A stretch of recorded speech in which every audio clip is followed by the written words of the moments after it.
قرآن مجید پر تدبر کے مبادی میں آخری بحث ہے. یہ اتنی آسان ہے کہ اس میں کوئی مشکل پیش نہیں آئے گی، بس پڑھ دینا ہی اس کو کافی ہوگا. تاریخ کا پس منظر، اس پر یہ مباحث پایہ تکمیل کو پہنچ رہے ہیں. تاریخ کا پس منظر، 10ویں چیز یہ ہے کہ قرآن کی ایک تاریخ ہے جس کی روح سے وہ 6 صدی عیسوی میں محمد صلی اللہ علیہ وسلم پر اتارا گیا، اور اس کا نزول جس خطہ ارض میں ہوا اسے ہم جزیرہ نمائے عرب کے نام سے جانتے ہیں. یعنی یہ مسلمہ تاریخ ہے، یہ ایسی بات نہیں ہے کہ جس کو بتانے کے لیے دلائل دینے کی ضرورت ہو. محمد صلی اللہ علیہ وسلم 6 صدی میں مبعوث ہوئے، یہ ایک تاریخی حقیقت ہے، کیونکہ رسالت میں آپ صلی اللہ علیہ وسلم کی شخصیت بھی بالکل تاریخی شخصیت ہے. اور جزیرہ نمائے عرب میں یہ بعثت ہوئی، وہیں قرآن نازل ہوا.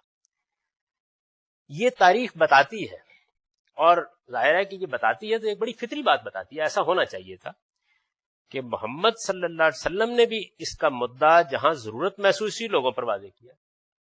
یعنی یہ تو نہیں ہو سکتا نا کہ قرآن مجید محمد صلی اللہ علیہ وسلم پر نازل ہوا ہو اور کوئی سوال پیدا ہو اور آپ اس کا جواب نہ دیں. جیسے خود قرآن مجید نے جو سوالات پیدا ہوئے ان کا جواب دیا. تو اگر کبھی کبھی، بہت کم ایسا ہوا ہے، یعنی چند چیزیں ہیں جن کے بارے میں کچھ لوگوں کے ذہن میں کوئی بات پیدا ہوئی، تو حضور نے بھی ظاہر بتایا کہ آیت کا مدعا یہ ہے یا یہ پس منظر ہے. علماء صحابہ نے بھی، یعنی صحابہ کرام میں بھی بعض جلیل القدر علماء ہیں. جس طریقے سے اللہ تعالیٰ اس زمانے میں صلاحیتوں کے تنوع کے ساتھ لوگوں کو پیدا کرتا ہے، ایسے ہی صحابہ کرام میں بھی بعض لوگ علماء ہیں. جیسے حضرت عبداللہ بن عباس ہیں، حضرت عبداللہ بن عمر ہیں، حضرت عبداللہ بن مسعود ہیں، ابو موسیٰ اشعری ہیں، زید بن ثابت ہیں، معاذ بن جبل ہیں. یہ علماء صحابہ ہیں. یہ سیدہ عائشہ رضی اللہ عنہا ہے. یہ علماء صحابہ ہیں، بڑے جلیل القدر عالم ہیں قرآن مجید کے. تو ظاہر ہے کہ لوگوں نے اپنی مشکلات کے لیے ان سے بھی رجوع کیا، انہوں نے بھی کہیں کہیں لوگوں کی رہنمائی کی ہے. اور ان کے بعد اس امت کے علماء اور محققین بھی اس کے سمجھنے اور سمجھانے کی خدمت ہر دور میں انجام دیتے رہے. یعنی یہ تو نہیں ہو سکتا نا کہ آج ہم ہی اس کو سمجھنے کے لیے کھڑے ہوئے ہیں. 14 صدیوں کے دوران میں ہر دور میں ایسے لوگ رہے ہیں کہ جو اس کو سمجھنے اور سمجھانے کی خدمت انجام دے رہے ہیں. قرآن کی یہ تاریخ بالکل مسلم ہے. یعنی یہ کوئی ایسی تاریخ نہیں کہ جس کے لیے تاریخی حوالے دینے کی ضرورت ہو. یہ بالکل ایک فطری تاریخ ہے، ایسی ہوتی. قرآن کی یہ تاریخ بالکل مسلم ہے، اور اس کے طالب علموں سے چند باتوں کا تقاضا کرتی ہے. یہ تاریخ کیونکہ بالکل مسلم ہے. پہلی یہ کہ جس دور میں اور جس خطہ ارض میں یہ نازل ہوا ہے اس کی تاریخ پر آدمی کی نظر ہونی چاہیے. یہ بالکل کامن سینس کی بات ہے. یعنی جس دور میں اور جس خطہ ارض میں یہ نازل ہوا ہے اس کی تاریخ پر آدمی کی نظر ہونی چاہیے. قرآن کا ہر طالب علم جانتا ہے کہ اس میں عرب کی پچھلی قوموں مثلا عاد و سمود اور قوم مدین کی تباہی کا ذکر ہے. ان کے معتقدات، جو چیزیں وہ مانتی تھیں، زیر بحث ہیں. ان کے نبیوں کی دعوت اور اس دعوت پر ان کے رد عمل کا بیان ہے.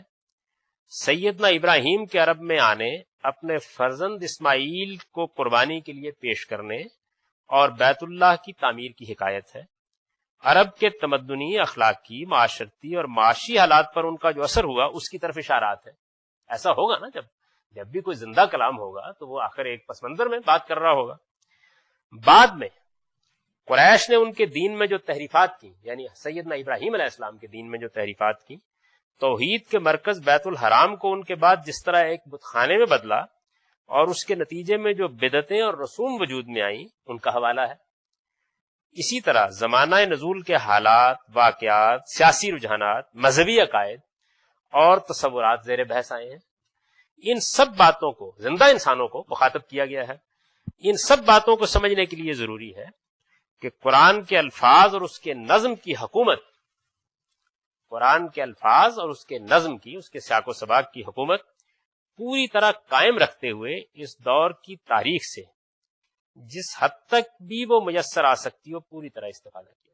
یعنی یہ بڑی ایک فطری بات ہے کہ اگر ہم مثال کے طور پر علامہ اقبال کا کلام پڑھ رہے ہیں اور وہ کلام ہمارے اجتماعی حالات کے اندر سے صادر ہوا ہے، تو ہمیں معلوم ہونا چاہیے کہ کیا حالات تھے جن میں گفتگو ہو رہی تھی، کون مخاطبین تھے، کس کو کوئی بات کہی گئی ہے.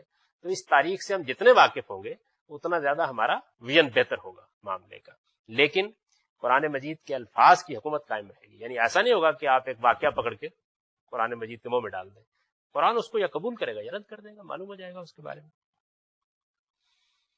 دوسری یہ کہ نبی صلی اللہ علیہ وسلم اور آپ کے صحابہ کی نسبت سے جو باتیں احادیث و آثار کی کتابوں میں نقل ہوئی ہیں انہیں پوری اہمیت دی جائے.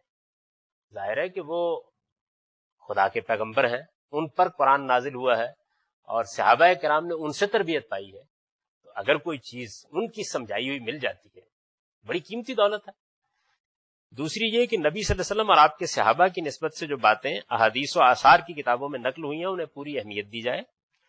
اس میں شبہ نہیں کہ ان میں رتب و یابس ہر طرح کی چیزیں شامل ہو گئی.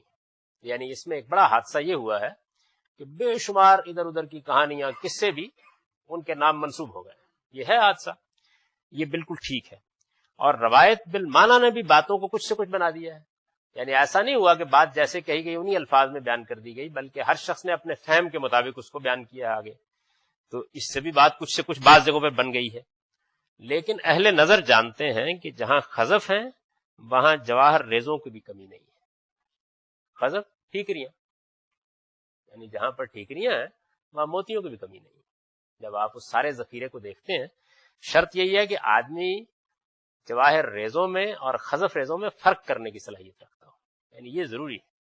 اگر صورتحال یہ ہو کہ آدمی بالکل ہی گدھا ہے، نہیں جانتا کہ لال میں اور ٹھیکری میں کیا فرق ہوتا ہے، تو پھر کچھ نہیں کیا جا سکتا. لیکن فرق رکھتا ہو تو وہ الگ نکال لے گا.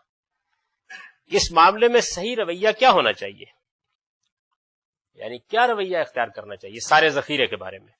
استاذ امام نے اسے اپنے مقدمہ تفسیر میں اس طرح بیان فرمایا ہے. ان کی بات جو کچھ ہے اس سے چونکہ مجھے کوئی اختلاف نہیں تو میں نے انہی کے الفاظ میں اس کو نقل کر دیا. وہ لکھتے ہیں تفسیر کے ضمنی ماخذوں میں سب سے اشرف اور سب سے زیادہ پاکیزہ چیز ذخیرہ احادیث و آثار ہے. بالکل ٹھیک ہے یہ بات.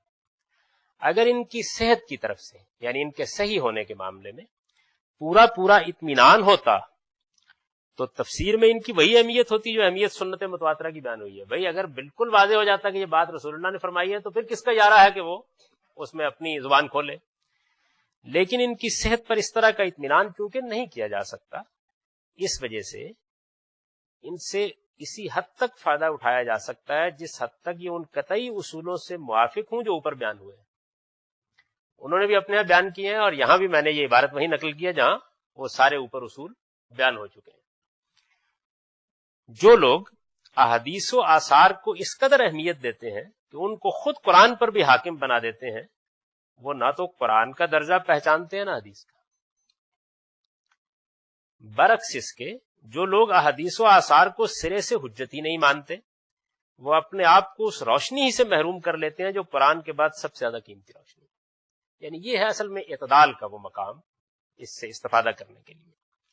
میں استاذ لکھتے ہیں میں احادیث کو تمام تر قرآن ہی سے ماخوذ و مستنبط سمجھتا ہوں. اس وجہ سے میں نے صرف انہی احادیث تک استفادے کو محدود نہیں رکھا ہے جو قرآن کی کسی آیت کے تعلق کی صراحت کے ساتھ وارد ہوئی ہیں، بلکہ پورے ذخیرہ احادیث سے اپنے امکان کی حد تک فائدہ اٹھایا ہے. خاص طور پر حکمت قرآن کے مسائل میں جو مدد مجھے احادیث سے ملی ہے وہ کسی بھی دوسری چیز سے نہیں ملی.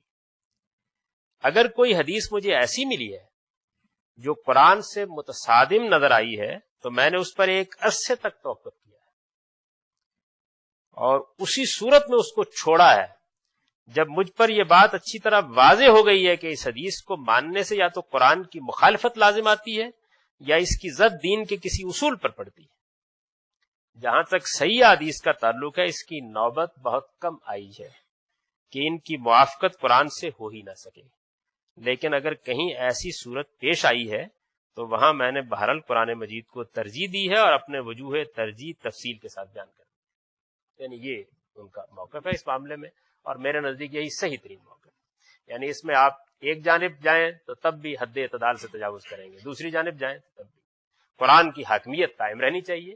اس کے تحت رکھ کے ہم عرب کی تاریخ کو بھی دیکھیں گے، احادیث و آثار کو بھی دیکھیں گے اور سب چیزوں کو دیکھیں گے. تیسری یہ یعنی دو باتیں تھیں نا پہلے جو بیان ہوئی، اب تیسری یہ کہ علماء و محققین نے ظاہر 14 صدیوں میں لوگ قرآن پر کام کرتے رہے ہیں، تیسری یہ کہ علماء و محققین نے قرآن کی شرح و تفسیر میں جو کچھ کہا اور جو کچھ لکھا ہے اسے بھی ہمیشہ پیش نظر رکھا جائے.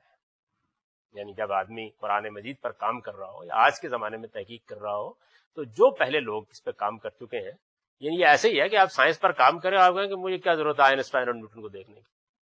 یعنی یہ نہیں ہو سکتا. آپ ہو سکتا ہے آگے بڑھ جائیں، لیکن آپ اسی وقت آگے بڑھیں گے جبکہ آپ اس پس منظر کو اپنے ساتھ لے کے چلیں گے. علم و فن اپنے پیشرووں کی تحقیقات اور فکر و نظر سے استفادہ کر کے ہی آگے بڑھتے ہیں. ہر علم و فن میں ایسا ہی ہوتا ہے. یعنی اگر آپ دوسروں کی تحقیقات کو سامنے نہ رکھیں، لیں وہی جو صحیح ہو آپ کے نزدیک، تو آپ بڑی چیزوں سے محروم رہ جاتے ہیں. کیونکہ اللہ تعالیٰ کا یہ عجیب معاملہ ہے کہ وہ غیر معمولی صلاحیت کے لوگوں کو بعض اوقات بعض چیزیں واضح کر دیتا ہے. یعنی ان کے اوپر وہ منکشف ہوتی رہتی ہیں، تمام علوم و فنون میں ہوتی رہتی ہیں. تو اسی سے اصل میں علم کا ارتقا ہوا ہے. یعنی اگر کوئی آدمی اس وقت آنکھ کھولے اور وہ سارے پیچھے کے سائنسی دور کی تحقیقات کو نظر انداز کر کے دوبارہ تحقیق شروع کرتا ہے اور ارسطو کے دور میں چلا جائے گا، یعنی اس کا نتیجہ یہی ہوگا. تو اس وجہ سے علم و فن اپنے پیشروؤں کی تحقیقات اور فکر و نظر سے استفادہ کر کے ہی آگے بڑھتے ہیں. انہیں نظر انداز کر کے کبھی ترقی کے منازل طے نہیں کر سکتے. صحیح علم تمرد اور سرکشی سے نہیں بلکہ تواضع اور حق کی سچی محبت سے حاصل ہوتا ہے. صحیح علم کے لیے آدمی کے رویے میں بھی یہ چیز ہونی چاہیے کہ وہ اپنی آراء پر، اپنے نقطہ نظر پر سرکشی اختیار نہ کرے، بلکہ ہمبل جگہ پر کھڑا ہو اور حق کی سچی محبت کے ساتھ ہر چیز پہ غور کرنے کے لیے تیار ہو. چنانچہ قرآن کے طالب علموں کو بھی چاہیے کہ وہ قرآن کو سمجھتے، سمجھاتے اور اس کی کسی آیت کے بارے میں کوئی رائے قائم کرتے وقت کم سے کم تفسیر کی امہات کتب پر ایک نظر ضرور ڈالیں. یعنی بعض چیزوں کو ہر علم و فن میں سورس بک کی حیثیت حاصل ہو جاتی ہے. ہر علم و فن میں، سائنس میں بھی ہے، معاشیات میں بھی ہے، دوسرے علوم میں بھی ہے. تو قرآن مجید پہ بھی جو کام پچھلی 14 صدیوں میں ہوا ہے اس میں بعض تفسیر کی کتابوں کو سورس بکس کی حیثیت ہے، غیر معمولی کام ہو گیا ہے. مدرسہ فراہی کے ائمہ تفسیر نے جو کام اس زمانے میں قرآن پر کیا ہے اس سے پہلے، یعنی ایک تو یہ کام ہے جو امام حبیب الدین فراہی سے شروع ہوا اور جس کی کچھ جھلک آپ دیکھ رہے ہیں کہ اس میں کیا ڈیولپمنٹس ہوئی ہیں. مدرسہ فراہی کے ائمہ تفسیر نے جو کام اس زمانے میں قرآن پر کیا ہے اس سے پہلے یہ حیثیت 3 تفسیروں کو حاصل تھی. یعنی یہ سورس بکس تھیں ہمارے ہاں تفسیری لٹریچر میں. ابن جریر کی تفسیر، اس کے بارے میں یہ بات سمجھ لینی چاہیے. عام طور پر لوگ چونکہ اس سے واقف نہیں ہوتے تو وہ بڑی غلط فہمی کا شکار ہو جاتے ہیں جب اسے کھولتے ہیں. ابن جریر کی تفسیر ایسے نہیں ہے جیسے مثال کے طور پر تدبر قرآن یا تفہیم القرآن ہے یا آج کے زمانے میں جو طریقہ ہے تصنیف کا. انہوں نے یہ کیا ہے کہ ایک انسائکلوپیڈیا کے طریقے پر وہ کتاب مرتب کی ہے. یعنی ان کے دور تک قرآن مجید میں جو بھی آراء قائم ہوئی کسی آیت کے بارے میں، کسی صاحب علم کی کوئی رائے سامنے آئی، کیونکہ تصنیف تالیف کا زیادہ دور نہیں تھا تو زبانی روایت میں لوگوں کو چیزیں معلوم تھیں، شاگردوں کو پتہ ہوتا تھا. جیسے مثال کے طور پر میں آپ کے سامنے ایک نقطہ نظر بیان کر رہا ہوں، مثلا میں نے نہیں لکھا تو آپ بھی لوگ اس کے راوی ہو سکتے ہیں. تو یہ چیزیں بکھری ہوئی تھیں. ان کا یہ بڑا کمال ہے کہ انہوں نے تمام چیزیں جمع کر دی. یعنی یہ ان کا موضوع نہیں ہے کہ وہ اس میں یہ بتائیں کہ صحیح کیا اور غلط کیا ہے. وہ کہیں کہیں تبصرہ کر دیتے ہیں لیکن ان کا عمومی موضوع یہ ہے کہ بھائی یہ مواد سامنے آ جائے آپ کی. تو اس میں آپ کو ان کے زمانے تک کا، یعنی 3-4 صدیوں تک کا جو بھی کام ہے، ابتدائی 3-4 صدیوں کا، اس کی ایک جھلک پتہ چل جاتا ہے کہ قرآن مجید کی آیات کے بارے میں یا مختلف علموں کے بارے میں یہ آراء رہی ہیں. مختلف اہل علم یہ نقطہ نظر رکھتے رہے. صحابہ کی چیزیں بھی اس میں آ جائیں گی، رسول اللہ صلی اللہ علیہ وسلم سے جو چیزیں منسوب ہیں وہ بھی اس میں آپ کو مل جائیں گی، اور ان کے بعد کے جو لوگ ہیں ان کے حلقہ درس تھے، وہ پڑھاتے تھے، وہاں انہوں نے کیا کیا باتیں کہیں غور کر کے وہ اس میں مل جائیں گی آپ کو. تو اس کو اس زاویے سے دیکھنا چاہیے. بعض لوگ اس میں نکالتے ہیں اور کہتے ہیں دیکھیں جی اس میں تو 15 متضاد باتیں لکھی ہوئی ہیں. تو وہاں مصنف کا مقصد ہی یہ ہے کہ وہ آپ کے سامنے سارا مواد رکھتے ہیں. رازی کی تفسیر جو پھر قرآن مجید پر اس کے بعد 3-4 صدیاں گزری ہیں، اور اس میں جو خاص طور پر فلسفیانہ مباحث اور اس طرح کی چیزیں بہت زیادہ اشتغال کا باعث بنی ہیں، ان سب کے پس منظر میں سامنے آتی ہے. یعنی یہ اس کے بارے میں لوگ مذاق سے کہتے ہیں کہ فی کل شیء الا تفسیر، اس میں ہر چیز ہے صرف تفسیر نہیں ہے. تو اس کی وجہ بھی یہی ہے کہ مصنف کے سامنے اصل میں یہ ہے کہ کیا کیا مسائل ان آیات کے بارے. اب پہلے یہ تھا کیا کیا آراء ہیں، اب ان کا مسئلہ یہ کیا کیا مسائل ان آیات کے بارے میں پیدا ہوئے. وہ تمام مسائل کا ایک انبار آپ کے سر پر مار دیں گے. یہ مسئلہ پیدا ہوا، یہ سوال بھی پیدا ہوا، یہ سوال بھی پیدا ہوا. اس کے بعد ایک لمبی تقریر کریں گے اور بتائیں گے کہ اس سوال کے یہ دلائل ہیں، یہ دلائل ہیں، یہ دلائل ہیں. جب آپ ان دلائل کے جنگل میں پھنس جائیں گے اور آپ میں خیال ہوگا کچھ تو بتائیں گے اور بتائے بغیر آگے بڑھ جائیں گے. تو اس وجہ سے اس کے بارے میں یہ کہا جاتا ہے کہ فی کل شیء تفسیر. لیکن بہرحال وہ ہمارے سامنے ان تمام مسائل کا استقصاء کر دیتی ہے. دیکھیے نا، ہر چیز کے اپنے کچھ فوائد ہیں. وہ سوالات سارے سامنے رکھ دیتی ہے. جو سوالات اٹھ سکتے تھے یا اٹھے تو وہ آپ کے سامنے جاتے ہیں. اس کو بھی اگر ایک طالب علم اس زاویے سے دیکھے گا فائدہ اٹھائے گا، اور اگر اپنے ذہن میں کوئی اور سانچہ لے کے جائے گا تو پھر فائدہ اٹھانا مشکل ہوگا. اور زمخشری کی الکشاف اصل میں یہ تفسیر یہی ہے. یعنی اگر آپ دیکھیں نا تو جسے ہمارے ہاں تفسیر کہا جاتا ہے وہ یہی بڑی بے مثل چیز ہے. وہ خود بھی یہ بیان کرتے ہیں کہ میرے پاس جب لوگ آتے تھے اور وہ میں جس طرح قرآن کو سمجھتا ہوں اس سے متاثر ہوتے تھے تو انہوں نے مجھ سے تقاضا کیا کہ اس کو لکھ دو. ایک تو نہایت مختصر اور جامع ہے.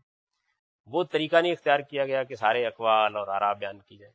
وہ خود لغت کے ادب کے بڑے ماہرین میں سے ہیں. یعنی اتنے بڑے ماہرین میں سے ہیں کہ چونکہ ان کا نقطہ نظر جو ہے وہ معتزلہ کا نقطہ نظر تھا تو لوگ عام طور پر ان کو پسند نہیں کرتے اہل سنت حضرات. لیکن ان کے اپنے فن میں ان کی رائے کو ایسے ہی نقل کرتے ہیں جس طرح کے سائنس میں آپ آئنسٹائن اور نیوٹن کی رائے نقل کرتے ہیں. یہ درجہ ہے ان کا اس معاملے میں. تو ان علوم و فنون کے وہ بڑے ماہر بھی ہیں. کوئی بات وہ کہہ دیں کہ اس کلام کی تالیف یہ ہے یا اس لفظ کا لغوی مفہوم یہ ہے یا اس کا اطلاق یہ ہے تو پھر آسان نہیں ہوتا کسی کے لیے. امام راضی کی ساری تفسیر اصل میں ان پر تنقید ہے ان کے نقطہ، یعنی وہ شاعرہ کا نقطہ نظر. لیکن آپ دیکھیں گے کہ جہاں کہیں زبان اور ادب کی بحث ہوگی تو بے تکلف ان کی بات انہی کے لفظوں میں نقل کر کے آگے بڑھ جائیں گے، اس لیے کہ وہ بڑے آدمی ہیں اس معاملے میں.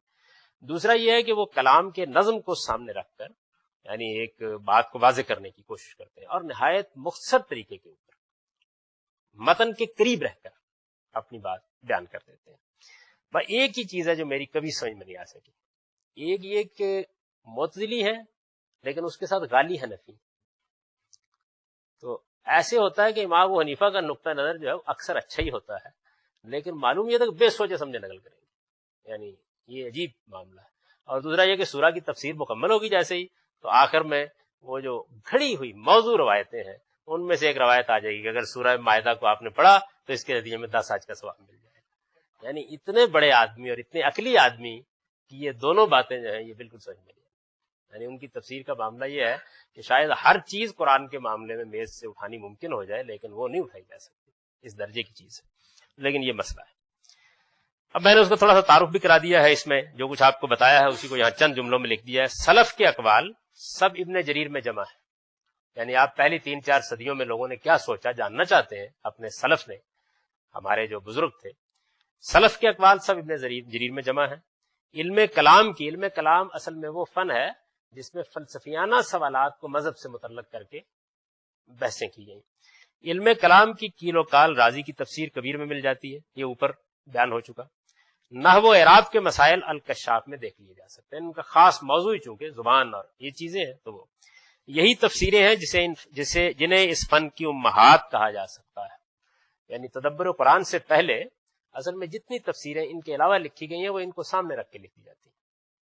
شاذ کوئی چیز ہوتی ہے عام طور پر آدمی ان کو سامنے رکھتا ہے اور لکھ دیتا ہے اپنے زمانے کے لحاظ سے بنیادی چیزیں. یہی تفسیریں ہیں جنہیں اس فن کی امہات کہا جا سکتا ہے. قرآن کے طلبہ کو بات تو وہی لینی چاہیے جسے قرآن کے الفاظ اور اس کا نظم قبول کرے. قرآن کے طلبہ کو بات تو وہی لینی چاہیے جسے قرآن کے الفاظ اور اس کا نظم قبول کرے لیکن اپنے ان بزرگوں کے کام سے صرف نظر کسی حال میں نہیں کرنا چاہیے. یعنی اس میں بھی صحیح رویہ یہی ہے. آپ کھڑے تو وہیں رہے کہ بات جو ہے وہ قرآن کے الفاظ اور نظم کے مطابق ہوگی تو لے لی جائے گی لیکن ان بزرگوں کے کام سے صرف نظر نہیں کر سکتے. اس سے بڑی حکمت، لوگوں کی ذہانت کے غیر معمولی نمونے، بعض بڑے اہم سوالات، بعض غیر معمولی پہلو آیات کے بارے میں وہ سامنے آ جاتے ہیں. تو اس کے ساتھ ہی تدبر قرآن کے مبادی پایہ تکمیل کو پہنچ گئے. یہ مشکل بحثیں تھیں ان میں ظاہر بات ہے کہ اصولی مسائل زیر بحث تھے. قرآن مجید کو پڑھتے وقت، قرآن مجید کو سمجھتے وقت آدمی کو کن چیزوں کو پیش نظر رکھنا چاہیے، اس کا تعارف کیا ہے، وہ کس نوعیت کی کتاب ہے، یہ کم و بیش اس میں احاطہ ہو گیا ہے تمام چیزوں کا. اس کے بعد قرآن مجید کو پڑھاتے ہوئے یا پڑھتے ہوئے ان مباحث کی طرف اشارہ کافی ہوگا، اور اس سے امید ہے کہ بات جب اپلائیڈ شکل میں، اطلاقی صورت میں سامنے آئے گی تو وہ واضح ہو جائے گی. ہم اگلی نشست سے سنت پر تدبر کے مبادی کا مطالعہ کریں گے، اور میرا خیال یہ ہے کہ 2 یا 4 نشستوں میں یہ مکمل ہو جائے گا. اور پھر حدیث پر تدبر کے مبادی ہیں، اور وہ بھی زیادہ وقت نہیں لیں گے، اور اصول کی بحث سے امید ہے کہ جلد ہم نکل جائیں گے. اور جو اصل میں اب دین آگے زیر بحث آئے گا نا، یہ تو قرآن، سنت، حدیث، ان کو سمجھنا، ان پر تدبر کرنا، ان سے دین اخذ کرنا، اس کے اصول ہے. تو اس کے بعد جو عملی صورتیں ہیں وہ سامنے آ جائیں گی کہ پھر اب دین کیا ہے، کیا سمجھا گیا ہے، اس کا ہم اس کے بعد مطالعہ شروع کریں گے. اقول قولی ھذا واستغفر اللہ لی ولکم ولسائر المؤمنین. اب آپ کے پاس جو وقت باقی ہے یہ ہے کوئی 8 منٹ کے قریب. اس میں آپ کوئی سوال کرنا چاہتے کر لیں، نئی بحث انشاءاللہ اگلی دفعہ شروع کریں گے.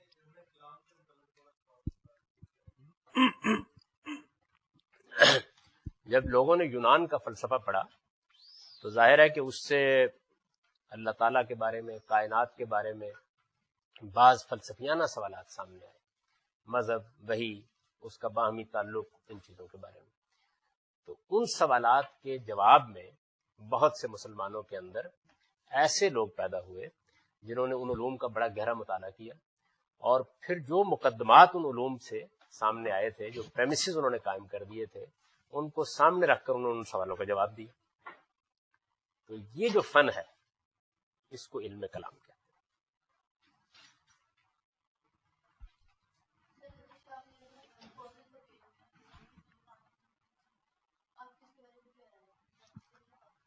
الفوز الکبیر میں کیا ہے؟ جی دیکھیے، وہ قرآن مجید میں جو عمومی ایک تجزیہ ہے وہ انہوں نے اپنے طریقے پر کر دیا ہے. میں اگر اس کو قبول کرتا تو یہاں لے لیتا، نہ لینا بتا رہا ہے کہ میری اس کے بارے میں کیا رائے ہے.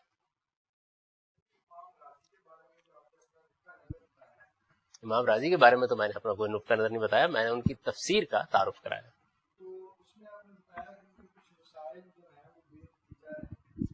باقی علماء کرام کا بھی ان کے بارے میں یہی خیال ہے، جیسے علامہ اقبال تھوڑے بہت متاثر نظر آتے ہیں ان سے. علامہ اقبال تو کہتے ہیں کہ جیتا ہے رومی، ہارا ہے راضی، نہ محرب باقی نہ محرب بازی. وہ تو یہ کہتے ہیں، اور یہ کہتے ہیں کہ تیرے ضمیر پہ جب تک نہ ہو نزول کتاب، گرا کشا ہے نہ راضی نہ صاحب کشاف. یہ کہتے ہیں. تو انہوں نے تو یہ بازی ہی کنارے لگا دی. جیتا ہے رومی، ہارا ہے راضی، نہ محرب باقی نہ محرب بازی.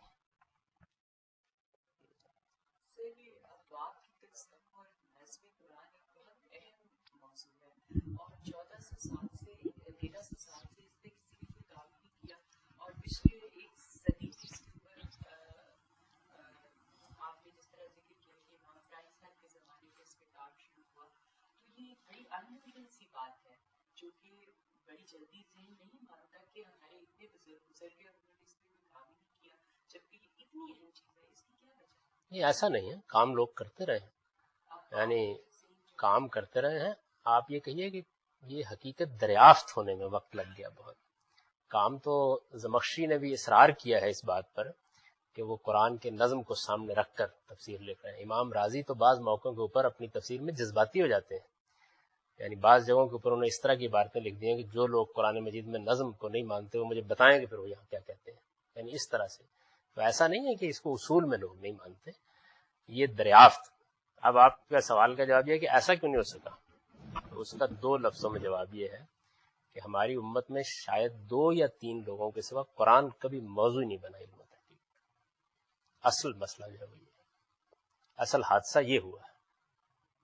جیسے قرآن کا وہ یعنی یہ میں نے 3 آپ کو بڑی تفسیروں کا ذکر کیا نا جو امہات ہیں. پہلی کیا ہے؟ پہلی کہ مصنف کو اس سے کوئی دلچسپی نہیں ہے کہ وہ یہ جاننے کی کوشش کرے کہ صحیح بات کیا ہے.